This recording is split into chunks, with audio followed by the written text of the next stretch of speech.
All right, everybody, welcome to Math with Grace. Today we're going to be going through Pre-Calculus, Unit 9, Section 3.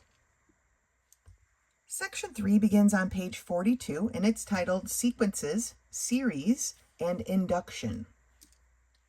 Now, first thing I want to review is the difference between an arithmetic and a geometric series.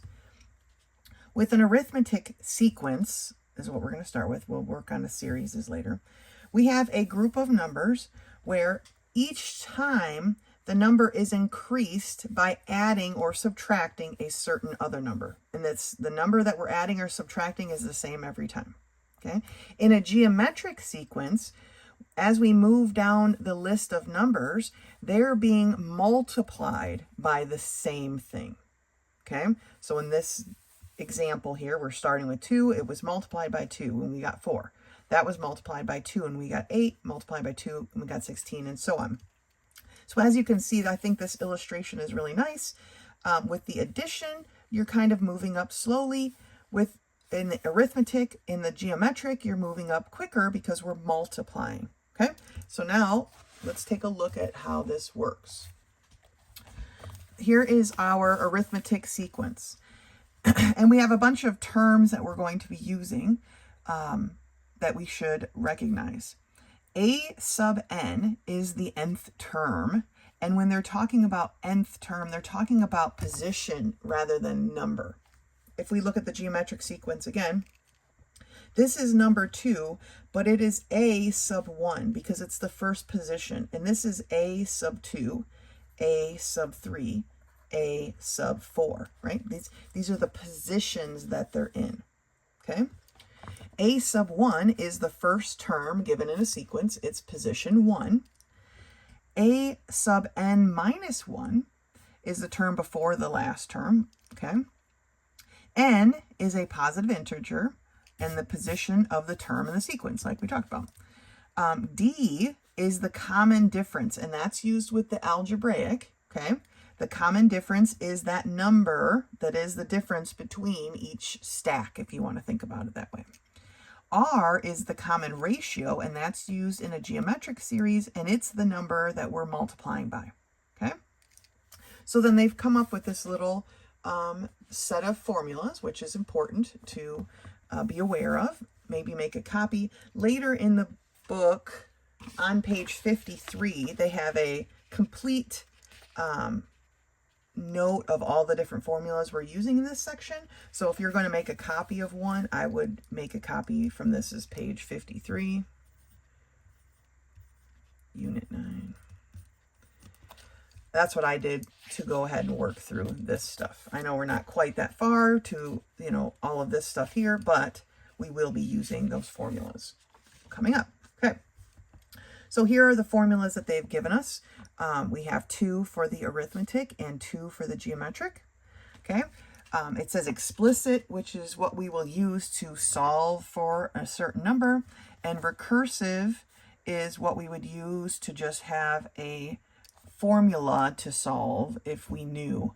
And it's very clear right here. It says in recursive form. Now, I need to make a note going forward.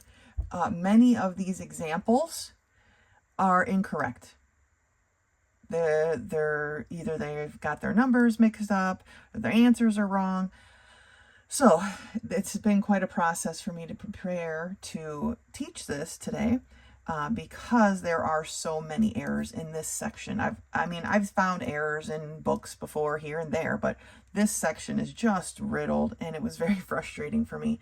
So there are some examples that we will be, or at least one that we will not be doing because it's just wrong. And so I don't want to walk you down a path that isn't correct. So if you see me skipping examples, you know why, because they're just, and I'm sure I'll say it, but some of them are not written correctly. All right, so let's take a look here. Example 1, which is fine. It says, given the sequence 6, 12, 18, 24, 30, they want us to find a sub 14. So what number is in the 14th position is what they're asking. Now, we're starting off with the arithmetic, so all of them should have a common difference, okay? To find the common difference, we would take position 2 and subtract position 1. The number in position 2 is a 12, and we're going to subtract the number in position 1, which is a 6, to find the common difference to be 6. Now, when I do this work, because as I say, this book, this section is riddled with mistakes, I actually check every number, because I have been known in the past in a different curriculum to throw an oddball number in there to make it actually not a sequence and therefore can't really be solved. So I am used to checking all of them. And so basically, you're going to take the position to the right and subtract the position to the left. So that's what they did here. The next one would be 18 minus 12, okay, which is also 6. 24 minus 18, which is also 6. And 30 minus 24, which is 6. It doesn't hurt to check all of the numbers. Now, I have actually worked through every single problem in this part of the book, and the problems, for the most part, work out okay. Not all of them, but for the most part. We'll go over the ones that don't. And therefore, if it just does 1 and tells you that it's 6, you're probably good to just do 1. But out of habit for myself, I'm just letting you know, I will check every single one, okay? So that being said, we found our common difference. Now they want us to find what is in position 14. Which number would be in position 14? To figure that out, okay, we would use this explicit formula here, right? And that's what they've done down here in step 3. So they have a sub n is equal to a sub 1 plus, I usually like to put the d in the front, the common difference, they put it in the back, and the quantity n minus 1 times d, right? So a sub 1 is still 6, okay? The number in the first position is still 6, right? N, in this case, is 14, because that's what we're looking for, okay? We want position 14. That's our n. So 14 minus 1 times the common difference, which we calculated to be 6, right? And then working all this math out, it would be 13, right? 14 minus 1 is 13. 13 times 6 plus 6 is 84, okay? So the 14th position, that number is the number 84. And we're using this explicit formula to find that out, right? This next example says find the nth term of the arithmetic sequence given that a sub 1 equals 15 and d equals 4. Now, to find the nth term, which is just kind of like finding a formula, that's this explicit thing again, okay? As you can see right here, right?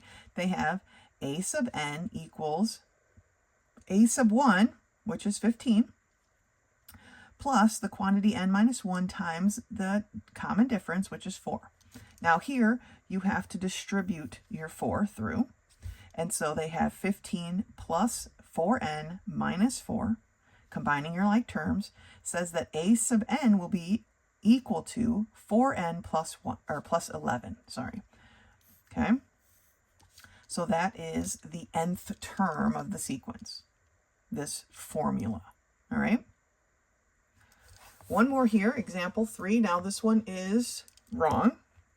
The sequence, this is not a sequence, or at least not one that we will know how to work with. The number should be 3, comma, negative 1, comma, negative 5. I'm going to put that in. I wrote it in pencil, but it should be negative 5, negative 9 should be the sequence. All right. So that being said, we might have to work through these problems a bit ourselves to figure out. I think I changed these numbers based on their common difference. Okay, so they've figured out that the common difference is negative 4 by taking negative 1 minus 3 gave them negative 4. But we're going to check the rest, right? So they did negative 1 minus 3. We're going to do negative 5, because that's what I'm telling you it is, minus 1. Well, we can't have a minus in math, so this becomes a plus. Negative 5 plus 1 is negative 4. Negative 9 minus 5. Can't have a minus minus, it becomes a plus. Negative 9 plus 5 is negative 4. So now, with these numbers, negative 4 is the common difference, okay? So now we can find this recursive form, and that's using this formula here, okay? Where a sub n is equal to a sub n minus 1. This, you could think of this like being in parentheses, plus d. So we don't have anything that we can put into this a sub n minus 1. So it's going to stay the same. The only thing we have now is our common difference. So a sub n is equal to a sub n minus 1 minus 4. Okay? And then they list the a sub 1 here, which is 3. That's fine from our list. But this is the recursive form. I guess the a sub 1 given is the first part that they're listing because the a sub 1 was 3. All right? But the only way that works out is if you change your sequence to be 3, comma, negative 1, comma, negative 5, comma, negative 9. All right? That's our first hoop we're jumping through here. All right? Let's turn the page. For example 4, they say, given a sub 3 equals 94, and a sub 6 equals 85, find the following. There's two parts. The first term, because they're not giving that to us, and the common difference. And then the general rule for the sequence in both explicit and recursive form. So general rule is something we're going to be working with quite a bit in the homework. And I'm pretty sure this problem or this example and example 8 are the only ones that really talk about it, but example 8 is very buggy, and we will not be working through it. But we'll get to the 8 in a minute. So first thing we have to do is find the common difference so that we can actually solve for our a sub 1, right? Our first term. Now, to find the common difference, we have to use this formula they've kind of tucked away here. And the formula is the difference, common difference, is equal to a sub y minus a sub x over y minus x. And how this works, okay, is that a sub y is the larger of the two numbers here. Not the larger, the position, the larger position of the two numbers. So a sub y is going to be this a sub 6. Here's my a sub y. This is my a sub x. So the larger position is my a sub y, and then the smaller position is my a sub x, okay? So 85 minus 94. The y's actually refer to their position, where it says y minus x, that's the actual position. So it's position 6 minus position 3. And that comes out to negative 3, okay? The common difference then is negative 3. Now that we have the common difference, we can go back and solve for my a sub 1. And I guess I need to keep that up there.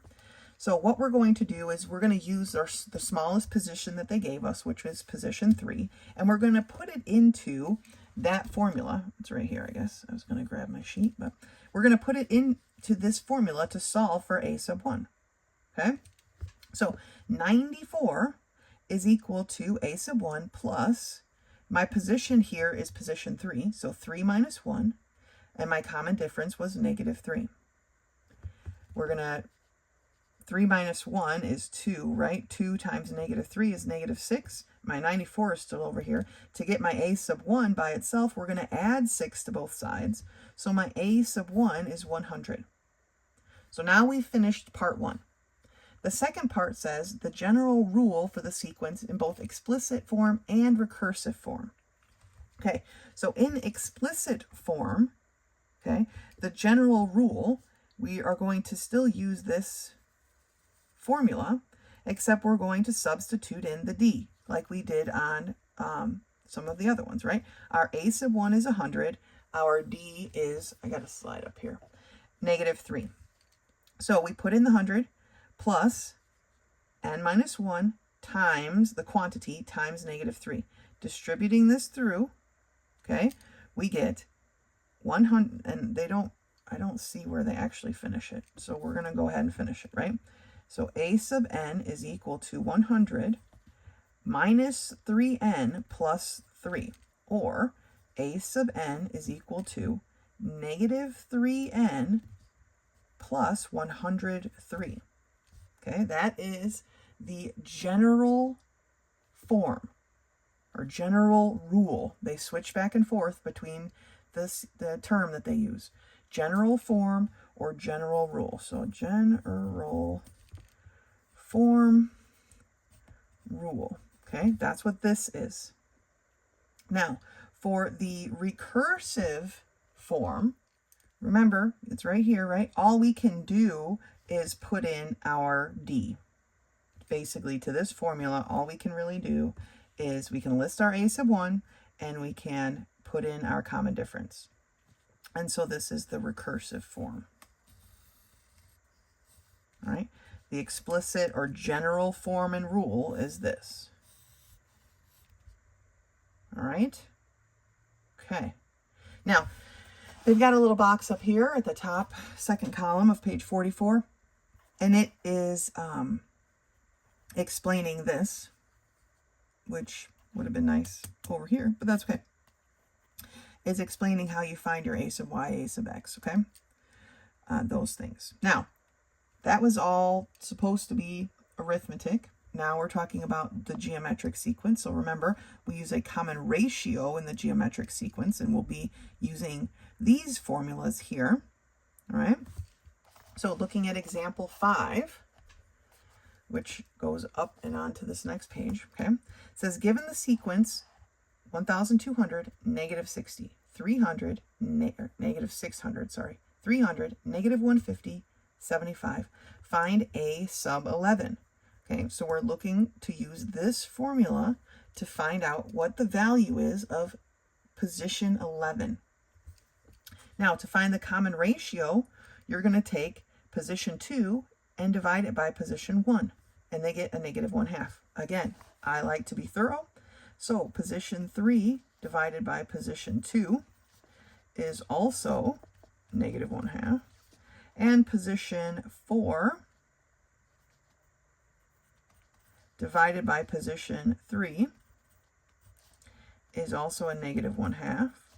And position 5 divided by position 4 is also a negative 1/2. All right, so we're good.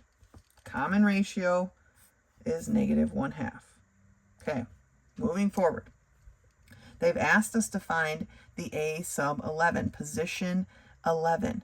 We're using this formula, so we're over here at step 3, okay?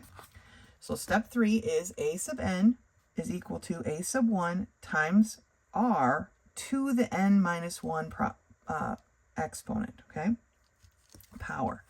So position 1 is 1,200. Our common ratio was negative 1/2, and it's being raised to the 11 minus 1 power, okay? Now, that is 1/2 to the 10th power, which means since this is negative 1/2 to a even number of terms, okay, then it's basically 1 over 2 to the 10th power, right? Because it'd be 1 to the 10th over 2 to the 10th, positive. So we have 1,200 over 2 to the 10th power, because 12 times 1 is just 12, or 1,200 times 1 is just 1,200. All right, 2 to the 10th power is a pretty big number. They've calculated it out and reduced their fraction. Honestly, if someone had given me a decimal value for that, I probably wouldn't mark it wrong, because that's a interesting fraction there, and this problem is kind of crazy. I am almost certain it doesn't work out to, looking at it, I know it doesn't work out to be even. So I wouldn't scoff at a decimal here, but if you want to leave it as a fraction, you can work out those numbers and do so. All right, so that one works out okay. Looking at number 6, example 6, sorry.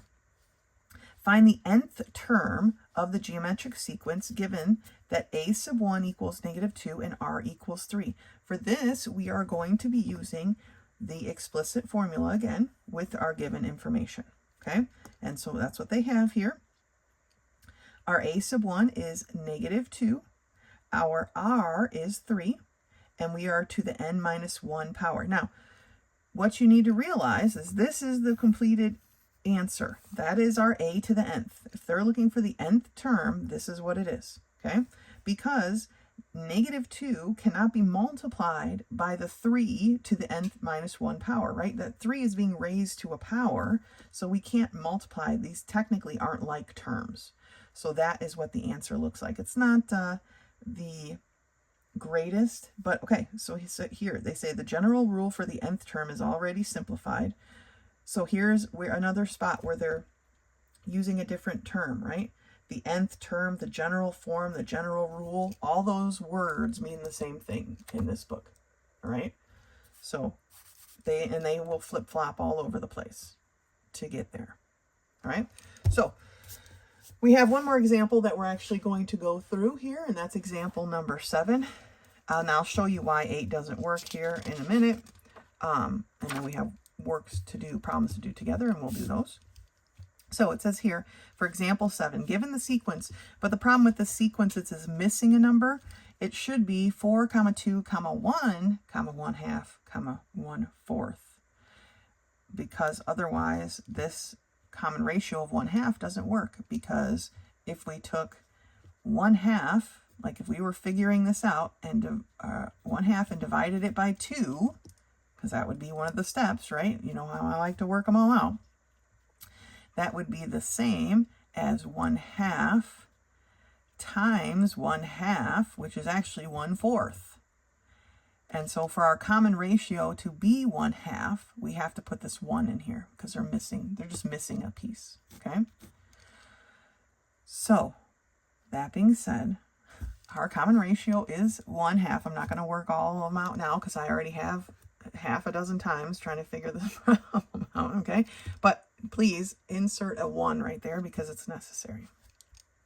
Now they're asking us write the sequence in recursive form. So here's our recursive form over here for our geometric sequence is a to the n minus 1 times r, okay? Now the a to the n minus 1 can't be changed because again, we don't have that information, but they can list our a sub 1 and then we insert the r, which is 1/2. So this is the recursive form of that sequence, okay? Now, example 8, I wrote here does not work because it does not work because if a to the third, or a sub 3 is equal to 4, then a sub 6 is not 1/64. It's actually 1/16. And I figured that out because down here watching them do their math. Now, remember how when we didn't have a sub 1 with our common difference, right? They gave us a little formula that allows us to find our common difference and then therefore go back and find our a sub 1. Well, they have the same thing here. And so even though this example doesn't work, this formula right here is very important because it allows us to find our common ratio based on the points that they give us. The problem is the point isn't correct. Okay, and if you actually worked this out, right, 1/64 divided by 4 would actually be 1/64 times 1/4, which is 1/256, which is not a cube, an even cube root. It wouldn't work. And so that blows, I don't even want to cover the rest of the problem because of the error here. A sub 6 would have to be 1/16, and it is if you use the common ratio of 1/4. It is 1/16 by a lot of work I got there, okay? So we're not going to go through example 8 because it's just it really just frazzled me a lot, and so this video is late because I had to work out so many different things. But this formula is very important and needs to be remembered, okay? So let's not misplace the importance of this as we're doing our work on the next pages. So let's turn the page and do some of these together. Okay, so we are on page 47 and we're going to take a look here at problem number 7. And I have my little note card here. What it's missing, remember this is on page 53. What it's missing though are the recursive, so I wrote those in. And then those two formulas we just talked about with the common difference and the common ratio, how to find them if they don't give us our a sub 1. I wrote those in on the side as well. So I'll be using this as we go forward to do these problems, okay? So what is the denominator for the 8th term, number 7 here, of the sequence 1, 1/8, 1/27, 1/64? The general form is kind of written here as 1 over n to the 3rd power. So if we have 1 over n to the 3rd power and we want the 8th term, remember n represents the term, right, the position, it would be 1 over 8 to the 3rd power. And grabbing our handy dandies, right, we see that 8 to the 3rd power is 512. So 1 over 512, which is letter D. Okay. What is the recursive formula for the sequence blah, blah, blah? Now, like I said, I've worked all of these out already. So these sequences work out fine. There's only a couple errors that I found in some later problems, and we'll get to that when we get to that. First thing we need to do, though, is we need to figure out what is either the common difference or the common ratio. Which one do we have, right? So I'm going to start with the common difference. So I'm going to put a little d over it here. And I'm going to take -1 minus 3, and I get -4. And then I'm going to take -5 minus -1, and I'm going to get -4. And then I'm going to take -9 minus -5, and I get -4. And then -13 minus -9, and I feel like this sequence was in our examples, but maybe it's just because I've done it so many times. -13 plus 9 then is -4. So we have an arithmetic sequence here, okay? The common difference is equal to -4, obviously. And so for the recursive, scooch down here. For the recursive of an arithmetic sequence, this is the formula that we use. So a sub n is equal to a sub 1, a sub n minus 1 plus d. Now, the only thing that we can substitute in is this plus d. So a sub n is equal to a sub n minus 1 minus 4, okay? This one has a -4. They've included the position 1, a sub 1, which is 3, a to the n minus 1 minus 4. So the letter B is our answer. All right, let's do number 9. And I'm just going to keep my little chart here as we scroll on down. Indicate the general rule. Okay, so remember what I talked about. When they're talking about the general rule, they're talking about this form just worked out and simplified to the best of our ability. So we have the terms -6b, -3b, 0b, 3b, and 6b. We need to figure out, do we have a common difference or a common ratio? So -3b minus -6b is equal to 3b.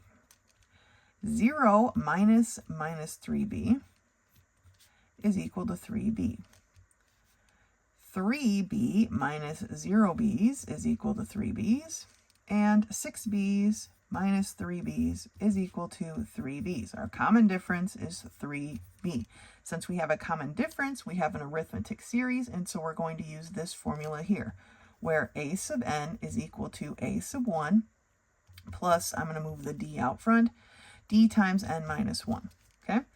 We have our common difference. We know our a sub 1, so let's substitute those things in. Our a sub 1 is a -6b, plus our common difference is 3b times n minus 1. We have to distribute this through. So I have -6b plus 3bn minus 3b. Okay, combining my like terms tells me that a sub n is equal to 3bn. Negative 6b minus 3b is negative 9b. Okay? Positive 3bn, but minus 9 is letter D. All right, there we go.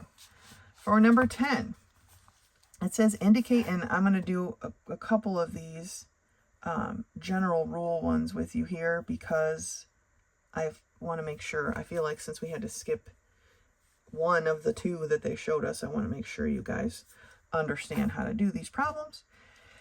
So this says indicate the general rule for the arithmetic sequence. So we already know what kind of sequence it is. For a sub 3 equals 4 and a sub 8 equals 29. Arithmetic tells me I'm going to use this formula here to figure out my common difference. So my common difference is going to equal a sub y minus a sub x over y minus x, where this is my a sub y and this is my a sub x. All right, so 29 minus 4 over the position now, which is 8 minus 3. All right, 29 minus 4 is 25. 8 minus 3 is 5, so my common difference is 5. Now they want the general rule, which means we're going to put the information we know into this formula, where a sub n is equal to, and I'm rewriting it a bunch of times just to get you comfortable, d times the quantity n minus 1. All right, let's substitute in what we know. A sub 1, oh, well, we haven't figured that part out yet, so now we need to figure out what is our a sub 1. Okay, to do that, we're going to use our lowest value that they gave us, which is a sub 3, and we're going to put it into this formula and solve for a sub 1. So now that I have it written here, I'm going to just go ahead and use what I have. My a sub 3 is 4, so that's going to be equal to a sub 1 plus my common difference of 5 times the position was 3, so 3 minus 1. We used 4, which is a position 3, so 3 minus 1. All right, so I have 4 is equal to a sub 1. 3 minus 1 is 2. 2 times 5 is 10, so plus 10. Therefore, my a sub 1 is equal to, I'm subtracting 10 from both sides, negative 6. Which makes sense if I'm adding 5 every time, and a sub 3 is only a 4, then my a sub 1 has to be a negative number, right? It only makes sense. That's makes common sense. Okay, so now we're going to go back into this formula with our a sub 1 and our common difference and simplify. So a sub n is going to equal negative 6 plus 5 times n minus 1, where we distribute our 5, gives me negative 6 plus 5n minus 5.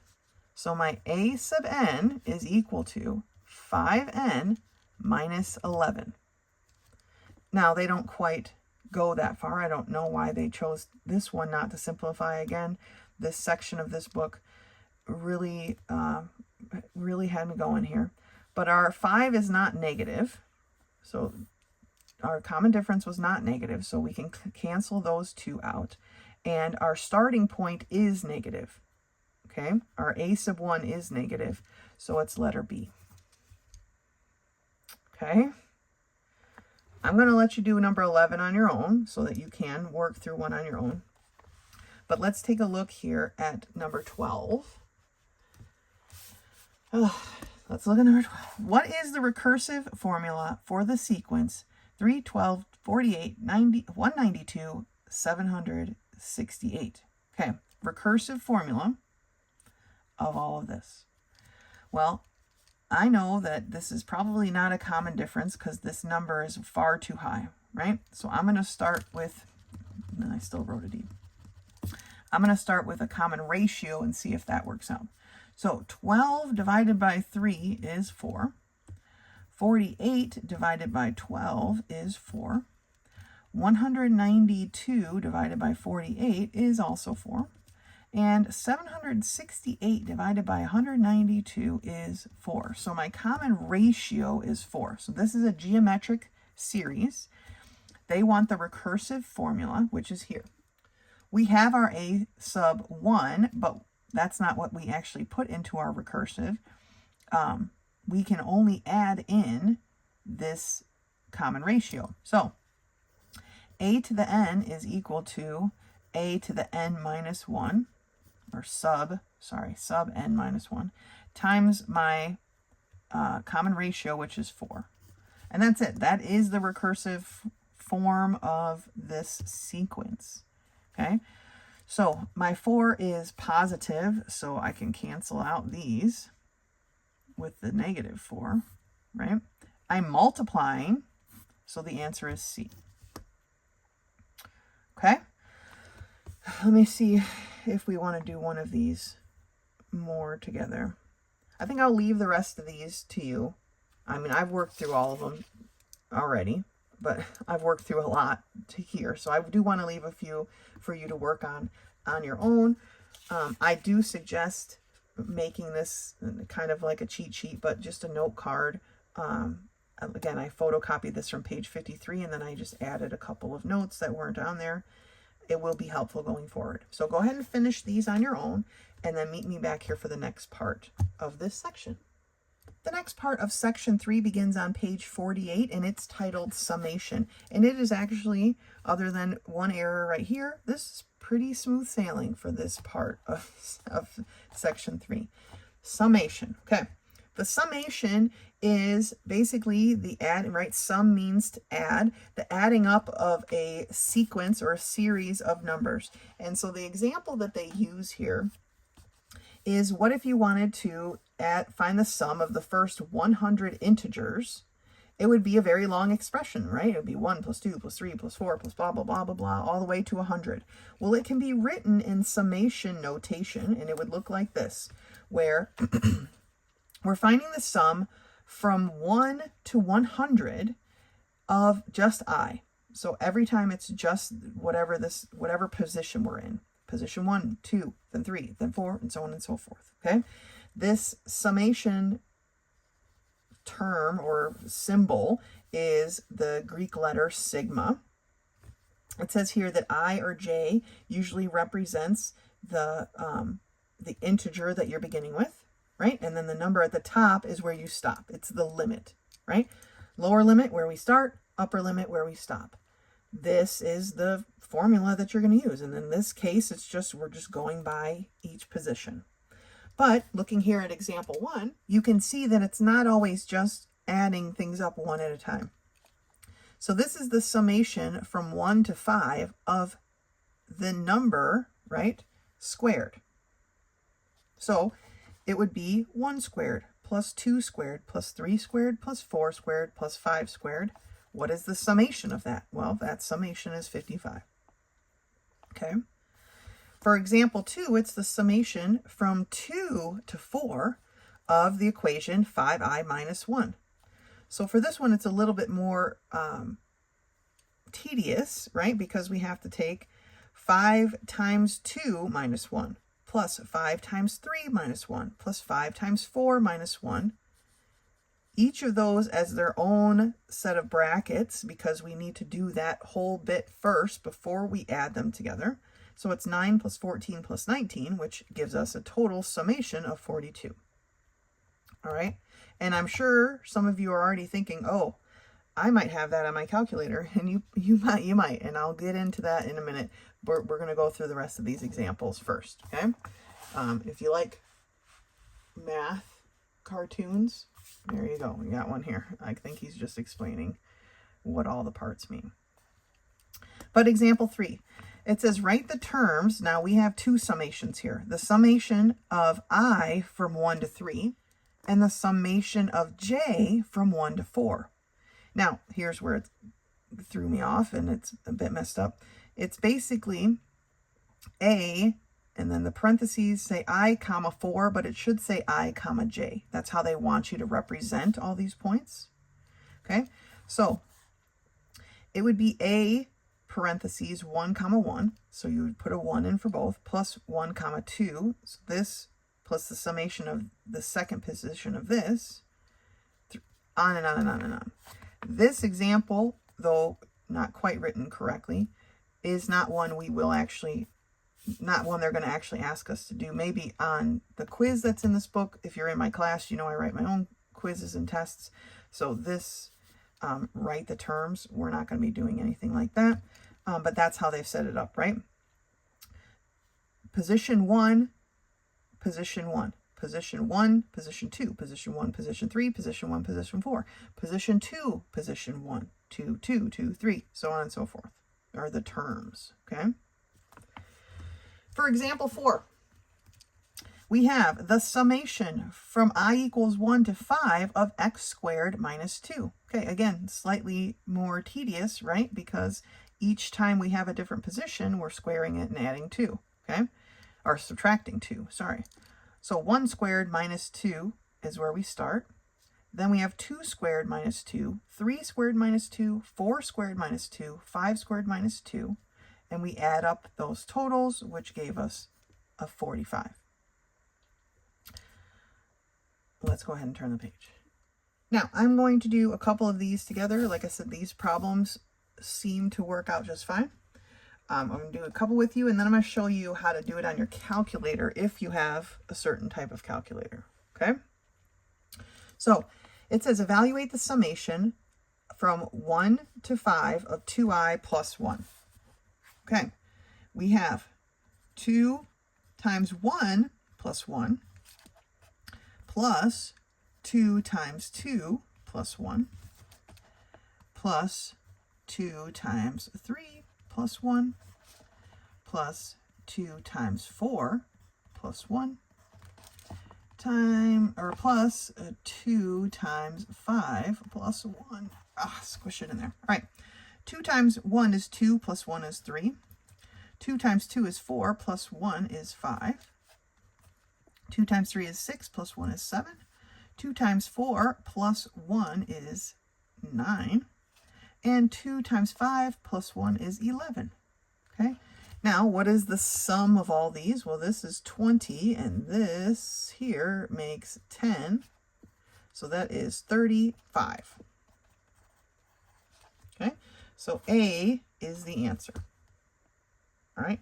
Let's take a look here at this number 18. Evaluate the summation from 1 to 3 of I to the third power.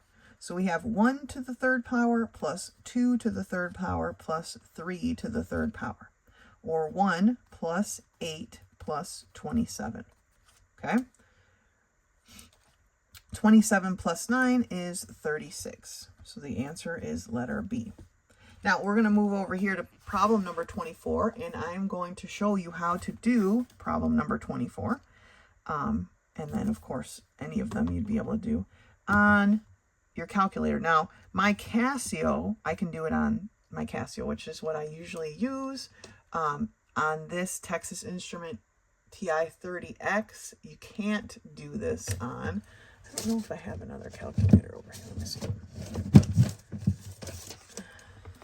Scramble. Okay, so this is a 30X as well, which tells me I won't be able to do it. Though I did, oh, well, it has a sum button, so maybe this one will work. I did find instructions for a Texas Instrument, though I can't look at them now because I'm recording. But there are instructions online on how to find a summation on a Texas Instrument. So I'm going to leave that to you Texas Instrument people, but I will show you the Casio. I mean, I don't know what kind of calculators you guys are using, but we're going to go through it here. So if you want to eventually look it up for your specific kind of calculator, you can do that, right? So calculators are the future, right? I'm not against using a calculator. So the summation, I have a summation button right here, but it was kind of confusing, and I actually had to look up how to use it as well. So I have to hit Shift and then this log button, which brings up my summation. Hopefully can be seen without my light in the way. Okay, let me bring it up here. Okay, so I have the summation. Now what I need to enter first is the equation part, which is this. Now you got to enter it carefully, because if you obviously anytime you use a calculator, you want to enter your terms carefully so that you don't mess up your problem. Now this uses the letter I. We're just going to use the letter X, which is under here. So I'm going to hit alpha. This parenthesis gives me an X. But the first term I have here is X squared. So I need to have it squared. Plus 3, and again, we're using X instead of I. So alpha and my X button, which is right here, plus 2. Now, I'm not going to close the parenthesis yet because I need to put in my upper and lower limit, right? My lower limit is 1, so I'm going to put in a comma, which is right here. And so that's a shift comma. My lower limit is 1. And then I'm going to shift comma again to my upper limit of 3. Okay, so I have my equation. My lower limit, my upper limit, closing my parentheses, equals. And it gives me 38. Okay, which is letter B. So B is the answer. Now, let's go ahead for those of you maybe who aren't interested in using a calculator, how we would set this up. So we would have 1 squared plus 3 times 1 plus 2 plus 2 squared plus 3 times 2 plus 2 plus 3 squared plus 3 times 3 plus 2. All right. 1 squared is 1. 3 times 1 is 3. So 1 plus 3 plus 2 is 6. 2 squared is 4. 3 times 2 is 6. So 4 plus 6 plus 2 is 12. And then 3 squared is 9. I'll put it up here. 3 times 3 is 9 plus 2. So 18, 20. So together, 38, right? Didn't take us for, it didn't take too long to do that. I don't think any of these problems are super huge. That's going to take forever, right? But if you want to use your calculator, that's what they're for, right? Now, I want to look at 26 real quick because I said, oh, we're never going to do any of those, list the terms. And this one isn't actually listing terms, but it is asking us which one of these terms could be in this group here. So I have the summation of from 1 to 2, and the summation I equals 1 to 2, and the summation of j equals 1 to 6, and they want I comma j, basically listing terms, right? We're just going to, rather than actually list any of these terms, we're just going to kind of use some deductive reasoning, right? So A looks like it could work because I being a 1 and j being a 3 is totally reasonable. But B shows here that I is equal to 3, but my upper limit is 2, so that is not reasonable, okay?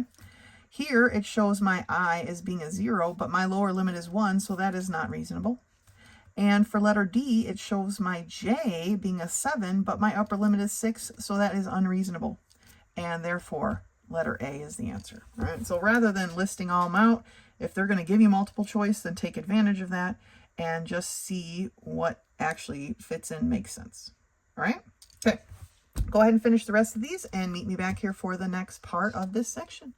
All right, the next step in our section 3 journey is arithmetic and geometric series continued, I guess. You might notice or recognize this chart over here, which is what I made the photocopy of and then added the few things it was missing, at least for me to be able to use it all over this section, the few things it was missing. But this section here also includes our summation notation, and what we're going to be talking about in a minute is the sum of the first so many terms in a series, okay? So we've been dealing with, up until now, we've been dealing with sequences, okay, where we haven't actually been adding the numbers, but in a series, we're adding the numbers together, and so what could be the sum of those different things? And so we'll get into that more in a minute, so we're going to go ahead and turn the page. So for example 1, we have compare the terms in this series. We know it's a series because there are pluses, right? Instead of just commas. And it says determine whether the series is arithmetic or geometric. So compare the terms, determine, is it arithmetic? Is it geometric? And that's what they've done here, right? they've taken 3 minus 1 and gotten 2. Then they took 5 minus 3 and got 2, and 7 minus 5 and got 2. Then they tried it with a common ratio and took 3 divided by 1 and got 3. 5 divided by 3 is 5 over 3. So immediately these aren't the same. Therefore, it's not geometric. It is arithmetic. Okay? And then it says use the summation notation to formulate the sum of the series. Okay. The summation notation for an arithmetic, okay, and this is a finite series, right? We have only a limited number of things. Here's how you tell the difference, and here's where the book kind of messes up a bit on the homework. I'll try to point out the ones that it's messed up with. If you're checking your work with the answer key, they won't quite match. We know that this is finite because there's no ... Okay? A finite series, this has 4 points and that's it. If there was a ... then that implies that it goes on. Here, example 3 is a perfect example right here, right? Here is our sequence, because it's not being added. It's not a series, it's a sequence. ... That ... tells us that this goes on and on forever. Amen. Okay? Infinitely, without bounds, right? That's what this definition we'll get to in a minute. Finite, there's no ... It ends. This is it. This is all the numbers that are in it. Okay? So, an arithmetic function, finite function, we're going to use this summation notation, where we're finding the sum from, I probably don't even have it all. I gotta move this out of the way. We're finding the sum, okay, from position 1 to position 4, because that's all the positions that we have, right? Where a sub 1 is equal to 1 plus the quantity n minus 1 and our common difference of 2, right? Distributing this out, right, and then simplifying says that the summation from n equals 1 to 4 of 2n minus 1 is the notation that we want. And then it continues, but that's unnecessary. This is what they're asking for. They said, use summation notation to formulate the sum. This is the summation notation, okay? You could easily formulate or calculate the sum just by adding these up, right? 1, 4, 9, 16, right? This is the summation notation that we would use to do that. All right, so example 2. Compare the terms in this series. Now, immediately, I am alternating between negative and positive, negative, positive, negative, positive. It doesn't have a ... so this is finite. The alternation between negative and positive tells me this is a geometric series, because that's the only way to get alternating negatives, is if we're multiplying by a negative number, right? So they solve for the common ratio by taking position 2 divided by position 1, and so on down the line. They test them all for the first time, other than this one over here, and they find that the common ratio is 1/4. All right. Now, they're asking us to determine whether it's arithmetic or geometric. We've decided it's geometric, and then use summation notation to formulate the sum of that series. Now, for the summation notation, this is what it looks like for a geometric series, right? If you have your little chart, it's this one here. A sub 1 times r raised to the n minus 1 power. We can only substitute in what we have. Our a sub 1, sorry, I keep sliding back and forth. Our a sub 1 is negative 5/4. Our common ratio is negative 1/4, and it's being raised to the n minus 1 power. We cannot multiply these out because this being raised to a power is not a common term with this number. We can't cancel the negatives, none of that. So this is just, that's just the answer, okay, for the summation notation. All right, getting into more depth over here with the infinite and finite series, right? A finite series has an ending, like the two that we just did, Okay. An infinite series is one without bound. The sum of a finite arithmetic and geometric series can always be calculated. If it has an end, we can add up all the parts. But when we have the sum of infinite arithmetic and geometric series can only be calculated in a geometric series that has a common ratio with an absolute value less than 1. Then we can calculate it. And it doesn't go into explaining why that is. But if you think of an arithmetic series, right, we're constantly adding something.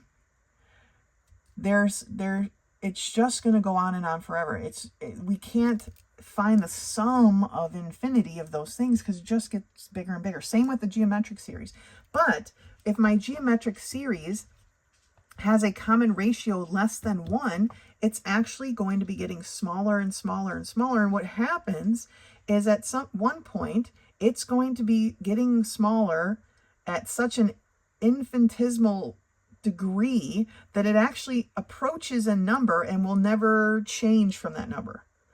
And therefore, they say that they can find the sum because all of the rest for an ever and ever and amen are going to be this one particular number. And so they can find, basically, their sum is what that number is. Okay? So that's the explanation behind it. Let's take a look at some of these problems. For example 3, it says find the sum of the first 15 terms. So that is finite. Okay?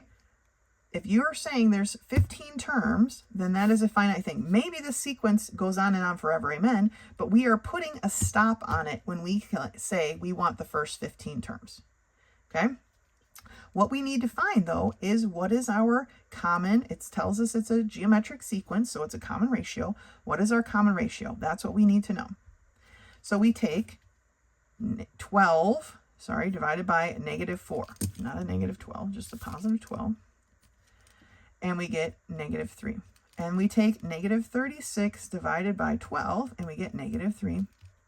And 108 divided by -36 equals -3. Okay? So our common ratio is -3. That's all we need. I'm not really sure why they go into this. This really doesn't make a difference. But what we need to do then is take our a sub 1 and our r, and we need to go to the geometric series and our sum of the first n terms. That's what we're looking for, is this. It's not asking us the sum of infinity. It's asking us the sum of a first amount of terms. Technically, this has went from being an infinite to a finite. Okay, so this is the formula that we're going to use, and they have it right here. I just want to show you on your chart in case you are going to make a copy of that. It is a sub 1 times the quantity 1 minus r to the n over 1 minus r, where our a sub 1 is -4, our r is -3, and our n is 15. We are solving for s sub 15, and that's how I like to write it. They keep writing s sub n. I like to write what we're looking for. So a sub 1 is 4. 1 minus -3 to the 15th power, because that's what we're looking for, is, okay? Now, I can't just cancel this minus, right? Because that belongs to this 15. The number here is going to come out negative because there's an odd number of multiplications, right, or powers. So this will be negative and eventually be positive, right? What I want you to notice here, I mean, it's obviously going to be a big number. You're going to have to use your calculator. What I want you to notice, though, in the denominator, I have 1 minus -3. This can become a plus, and then this is 4. And so, personally, I would be canceling these. Don't forget this negative, though, and then solving the problem. Because now I don't have a denominator at all. It's just this piece right here and this negative. And the answer is huge. Negative 14,348,908. Okay? That is the sum of the first 15 terms in this sequence. And it's kind of crazy that it's such a large negative sum, right? Because some of those numbers are positive, because it's a negative common ratio, right? We're alternating. So some of those big numbers are positive and it's still coming out to be a negative 14 million, blah, blah, blah. So interesting. All right, top of page 55, column 2. It's example 4. Find the sum of the infinite series here, given to you here. Now, because our common ratio, our r, is equal to negative 1/2, the absolute value of r is equal to 1/2, and that is less than 1. And on our little chart here, it says we can figure this out. If our absolute value of r is less than 1, then we use this formula here, which is a sub 1 over 1 minus r. So 3, which was our a sub 1, which they gave us, over 1 minus 1/2 becomes a positive 1/2. So we have 3 over 2, okay, which is 3 over 1 basically times 2 over 3. And these cancel, which is why the answer is 2. And what that means is the numbers are obviously going to be very small, but they approach this and it just sits there at 2. Okay? So the answer of the sum of this, we can figure it. Like I said, it just gets close and it just keeps getting infinitesimally closer. And so our sum is 2. Example 5. Find the sum of the infinite series, the sum of from n to infinity of 2 times the quantity 4 over 3 to the n minus 1 power. Okay, so this again is a geometric series. Okay, and it's in this, it's not even on screen. Okay, it's in this form right here. So my a sub 1 is equal to 2, and my r is equal to 4/3. Now the problem is, because the absolute value of r is greater than 1, right? This is 1 1/3. We can't actually calculate it, and it kind of gives it away when it says if it exists, where it didn't say that up here, right? If it exists, which it doesn't. This would just go on and on forever, amen, and the number's too large for us to actually calculate. So it's just not possible. All right? All right, let's turn the page and do some of these problems together. All right, we are on page 56 looking at problem number 32, and I've got my cheat paper here, or note card. Express the series 4 plus 16 plus 64 plus 256 plus 124 using sigma notation. Well, there's a couple of things I want to do. I want to list how many positions. We have 1, 2, 3, 4, 5. So we have 5 positions, and then I need to figure out what is our either common ratio, right, or a common difference. The numbers here are getting too large for this to be a common difference, so it's definitely a common ratio. So that tells me we're working with geometric, right? And what is our common ratio then? 16 divided by 4 is 4. 64 divided by 16 is 4. We've done these before. 256 divided by 64 is 4. And 1024 divided by 256 is also 4. So my common ratio, I don't really know where to write it. They don't give you a lot of room here, is 4. So looking at express the series using sigma notation, geometric series, it's going to look like this. Okay, so it's going to be the summation from 1 to 5, not infinity. Okay, the summation from 1 to 5 of a sub 1, which is 4, time, and I'm going to have to write this out. I don't give us a lot of room. Okay, so it is a sub 1, which is 4, times r, which is also 4, to the n minus 1. Okay, so that is going to be letter B. All right, let's do another one of those. Find the sum of the arithmetic series. The sum from 1 to 8 of 1/4 n plus 1. Now again, you could use your calculator for this. I would put in 0.25 if you're going to do that. But let's work out the math here. We have 1/4 times 1 plus 1. Plus, this is a lot because it's going all the way to 8. Okay. 1/4 times 2 plus 1. And it's a lot of fractions, but we'll make it work. I don't know if we might have to go off onto this empty space over here. Plus 1/4 times 3 plus 1. Plus, and if you've used your calculator, you can fast forward to the next part. 4 plus 1. And I'm going to go over here. Plus 1/4 times 5 plus 1. Plus 1/4 times 6 plus 1.